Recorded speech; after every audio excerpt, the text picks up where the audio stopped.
Что здесь происходит? Что происходит? Привет, добро пожаловать на еще один канал мистера Харриса Райка на YouTube. Тренер по вокалу, который просматривает эти видео, дает свои комментарии к ним, и очень часто вы, ребята, подсказываете мне, на что я должен реагировать. Я знаю, что на сегодняшний день у нас есть Димаш, и он не новичок в этом шоу. И мы действительно любим себя и Димаша. И я повторяю это снова и снова, на мой взгляд, он, вероятно, самый талантливый вокалист на свете. В этом вопросе я готов поспорить с кем угодно. Но это значит, что он всегда исполняет лучшие песни, верно? Ведь есть разница, не так ли? Вот почему мы смотрим на это, вот почему мы слушаем это. Вот почему у тебя есть возможность выбрать песни Димаша или любого другого исполнителя. Все в порядке. Но как певец, давай же. Он тот самый. Как называется эта песня? Я думаю, так оно и есть. Он исполняет роль чувака. О боже, ты всегда бросаешь мне вызов этими словами. Исполни Ра. Все в порядке, давай Тамар устроит рай. Я имею в виду, что он исполняет песню под названием Дара. Все в порядке, давай сделаем это, давай сделаем это. Я имею в виду, что сейчас я прочитаю несколько нижних терций этой песни. Да, все в порядке. Давай в самом низу.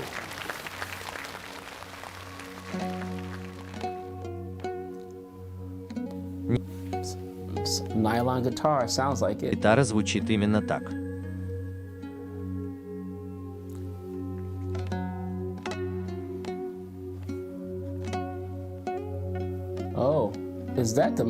О, это Димаш, который играет на ней. Ну что же, этот вечер совсем не похож на вечер игры на гитаре. Нет, скорее всего, это струнные.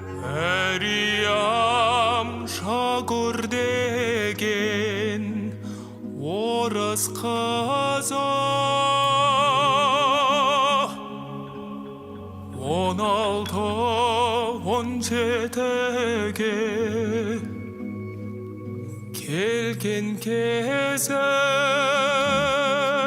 қазаққа тудар деген ғашық болып сондағы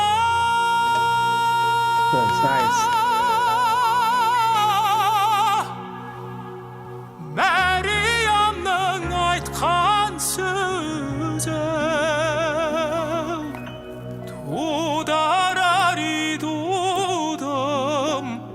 Sen үшін тудым, шіркін-ай тудар-ари, тудым-ай.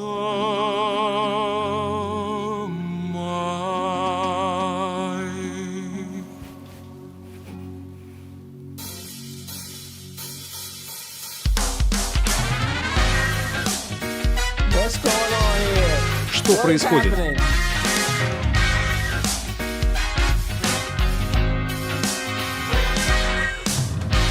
Gül, to'shi gülden arası bir basına kamşat börek jarası dar dudaray gelir bolsan tezirek gel ornuna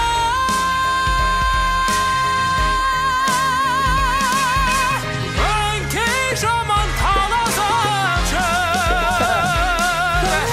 Tudarari dudum Persin ışın dudum Şerken ay tudarari dudum Hey!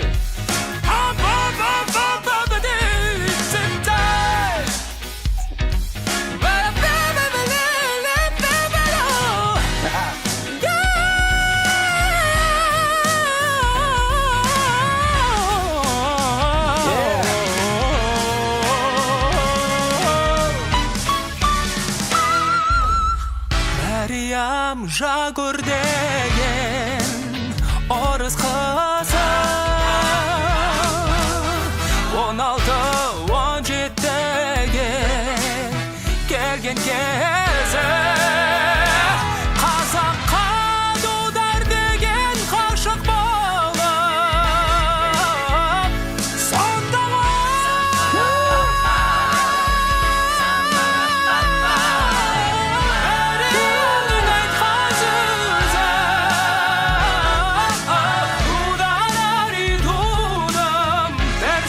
düşün dudam Şerkenayı dudanari dudam Ay dudanari dudam Persi düşün dudam Şerkenayı dudanari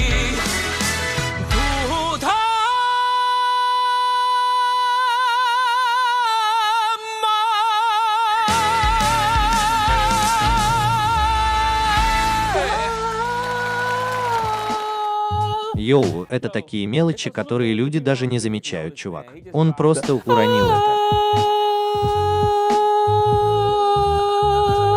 Йоу, он просто отступил на полшага. Типа, я просто делаю это, потому что именно об этом говорится в песне. Некоторым из нас нужно практиковаться в этом вечно, просто чтобы достичь этого, потому что нет ничего, что могло бы привести тебя к этому. Ты сам к этому ведешь. О боже, это было очень мило, братан. Знаешь, чувак, я так много хочу сказать об этом видео. Есть группа, это, наверное, потому, что он был похож на скета, поющего на клавишных. Во-первых, откуда это взялось? Все в порядке, так что давай просто вернемся немного назад. Я и не знал, что он был музыкантом. Я имею в виду, что можно предположить, что ты так хорошо поешь. Тебе кажется, что ты что-то играешь, верно? Нужно сесть за стол и сочинять музыку, аранжировать, делать какие-то вещи. Так что да, в самом начале ты играешь на струнном инструменте. Это очень мило. Ты просто продолжаешь демонстрировать все больше и больше своего мастерства и своих талантливых коллег. И следующее, что я помню, это то, что я вижу тебя за клавиатурой. Мне это нравится. Я имею в виду, что ты продолжаешь показывать своим фанатам, что, мол, чувак, я мог бы это сделать. Знаешь, просто дай мне 2 минуты побыть в комнате, и я смогу сыграть на этой гитаре. Знаешь, дай мне 2 минуты побыть в этой комнате, и я смогу поиграть на этих клавишных и сделать эти аранжировки. И вот еще что, у этого есть что-то вроде. Ну, я не знаю, что это такое, но ты знаешь, какой звук мне кажется церковным. Мне нравится чувствовать современную атмосферу, госпел, джаз, не так ли? Ух ты, и я никак не могу вспомнить эту группу. Клавишник, басист и барабанщик. Они действительно отлично справились. Они появились около 7 или 8 лет назад. Им действительно нравится петь в стиле фьюжн. У этого парня действительно высокий голос. Не сочтите за неуважение к нему, но у них ничего не вышло, потому что он не мог петь вживую. Ты же знаешь. Он не мог петь вживую. И мне действительно нравится их продюсирование на их альбомах. Но это говорит о том, что мы снова возвращаемся к Димашу, верно? Я всем это рассказываю, как будто мы упустили возможность. Он приехал куда-то сюда, и кто-то из его команды менеджеров позвонил нам, чтобы мы пришли на одно из его выступлений, но мы слишком поздно добрались до DM. Чувак, я хочу увидеть Димаша вживую. Я хочу быть там, как шеф-повар, ощутить вкус еды. Знаешь, я слышал, что ты можешь приготовить действительно вкусный мясной фарш. Я имею в виду, дай-ка я посмотрю, как ты это делаешь. И мне нужно увидеть выступление этого парня вживую, потому что он поет без ошибок. Я имею в виду, ну же, чувак, у нас у всех, даже когда мы говорим, срывается голос. Когда он поет, кажется, что ошибки просто нет. Все ноты звучат как бум. Он может все время держать ее без вибрато, а потом добавить вибрато, и ему это понравится. Знаешь, что бы он ни делал, он всегда попадает в точку. Это не то же самое, что жить вживую. Ты не можешь сказать: ладно, прокрути это назад, дай мне повторить. Потому что если ты сделаешь это снова, тебе придется повторить всю песню заново. Ты не можешь исполнить только часть песни, верно? Так значит, он исполняет это вживую? Ты знаешь, мне нужно это услышать. Мне нужно это услышать. Мне нужно это услышать. Мне нужно это услышать. Есть еще одна вещь, за которую я хочу отдать должное там, где это необходимо. Тот, кто исполняет свой саунд, заслуживает похвалы. Знаешь, кто бы ни создавал свой саунд, мне нравится думать, что это скорее всего один человек. Потому что большинство певцов микшируют музыку, а затем бэк-вокал немного возвышается над музыкой, а затем ведущий вокал немного возвышается над ней, верно? Бэк-вокал — это что-то вроде стереозвука. Ведущий вокал — это скорее монофонический звук, который мы как бы слышим своими ушами. Его миксы всегда немного отличаются друг от друга. Музыка намного тише, не так ли? Его вокал намного выше. И его вокал намного выше фона. У него это тоже хорошо получается. Так что все, что мы слышим, это он, музыка приглушена. И это звучит безумно, потому что знаешь что? Это все, что мы хотим услышать. Это он, верно? Мне нравится этот маленький трюк, не так ли? Так что часто музыканты, отправляясь в турне, когда они выступают с концертами, подобными вашим, хотят получить одобрение. Так что если я собираюсь играть на вашей клавиатуре, то вы должны подарить мне эту клавиатуру бесплатно. На самом деле, каким бы большим ни был Димаш, вы должны платить мне за пользование вашей клавиатурой. И всякий раз, когда я вижу клавиатуру и понимаю, что она дешевая, я заклеиваю свою скотчем. Я даже не знаю, видишь ли ты это. Так что всякий раз, когда я по старой привычке отправляюсь в тур, понимаешь, если меня не одобряют, я просто возвращаюсь в прошлое. Я заклеил его скотчем, чтобы вы не могли видеть бренд, потому что я ничего не получаю за их рекламу. Так что, похоже, история с Димашем не была записана на пленку. Это было красиво, как будто на него накинули что-то вроде чехла.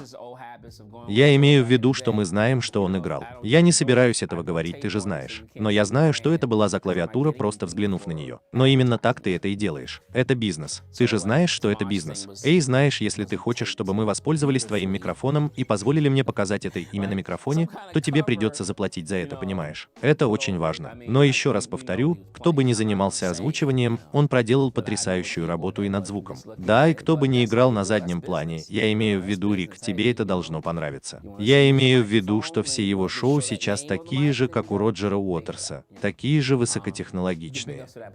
Ты понимаешь, о чем я говорю? Этот фон выглядит потрясающе, но так оно и есть всегда. Ты знаешь, кто этот парень, который только что был у нас на шоу? Это Эндрю Андре. У нас та же концепция, верно? Этот парень ведет шоу и вкладывает во все это деньги. Это и звук, и внешний вид, и костюмы.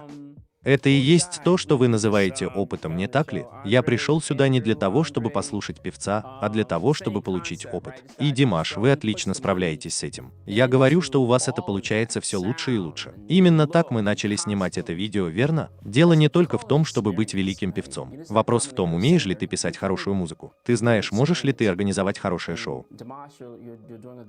Можешь ли ты быть последовательным в этом? Понимаешь? У тебя получается все лучше и лучше и лучше и лучше. И до тех пор, пока ты остаешься учеником для своих поклонников и слушателем музыки, братан, никто не знает, какой опыт ты можешь нам привнести. Потому что ты уже подарил нам этот потрясающий голос. Знаешь, я думаю, что прямо сейчас мы всегда думаем, ну и что же дальше? Ты знаешь, что он собирается делать дальше? И каждый раз ты даешь нам новый опыт. Да, это отличный урок для всех нас. Продолжай приносить новый опыт. Да, что ты об этом думаешь, чувак? Мне это понравилось, чувак. Да, мне это очень понравилось. Так вот, некоторые из твоих поклонников были очень рады, что ты отреагировал на это, потому что они могут сказать, что ты фанат джаза и фанка. Так вот, они сказали, что это была версия Димаша о смешении джаза, фанка и фолка в одном флаконе. Я это понимаю. Вначале он играл как на фолк-гитаре. Я точно не знаю, как это называлось. Это напоминает мне мандаринскую гитару. Так вот, как это называется. Да. Возможно, так оно и было. 2 струны. И еще. Так что вначале это было похоже на фолк, а потом просто перешло в джаз-фанк. Да, и он отлично справился с этим. Я это видел. Да. Все в порядке. Все в порядке. Круто, чувак. Мы поднимаем вверх 2 больших пальца.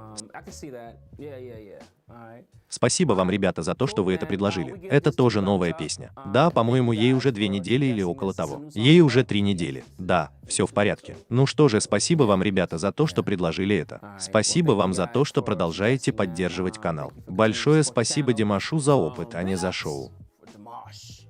Мы хотим поблагодарить их за этот опыт. Все в порядке, они всегда делятся своим опытом. Не забывай. Убедись, что ты любишь себя, и обязательно отдавай часть этой любви другим. Хорошо? Круто, скоро увидимся, ребята. Скорее, чем ты думаешь. Чао!